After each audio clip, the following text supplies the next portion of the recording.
სააქციო საზოგადოება ქართული ფოლადი ინაგუდავაძის კუთვნილ კომპანიას რუსთავის ფოლადს სახელმწიფო ბიუჯეტიდან 39 მილიონი ლარის მითვისებაში ადანაშაულებს. ქართული ფოლადის გენერალური დირექტორის ნათია ჯაყელის თქმით, თანხის მისათვისებლად 2012 წლის დეკემბერში ნასყიდობის ხელშეკრულება გაფორმდა, რომლის მიხედვითაც საწარმო ნარჩენები ქართული ფოლადისაგან რუსთავის ინდუსტრიულმა ჯგუფმა დაახლოებით 3 მილიონ ლარად შეიძინა და იმავე დღეს რუსთავის ფოლადს 256 მილიონ 168,000-ად გადასცა. ამ ოპერაციით ინდუსტრიულ ჯგუფს 39 მილიონი ლარის საშემოსავლო გადასახადი დაეკისრა, რუსთავის ფოლადს კი ამავე ოდენობის ზედმეტობა. როგორც ჯაყელი ამბობს, რუსთავის ფოლადის ხელმძღვანელობამ ეს თანხა ბიუჯეტიდან მოხსნა და მიითვისა. ქართული ფოლადის წარმომადგენლები შესაბამის უწყებებს ფაქტის გამოძიებისა და რეაგირებისკენ მოუწოდებენ.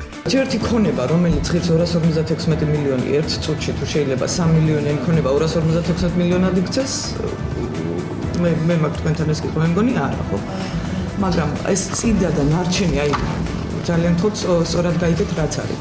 ეს არის ჩათვალეთ რომ დღეს, როდესაც მედლეული საქართველოში ძალიან ცოტა, ეს არის უზარმაზარი საბადო მეტალურგიისთვის.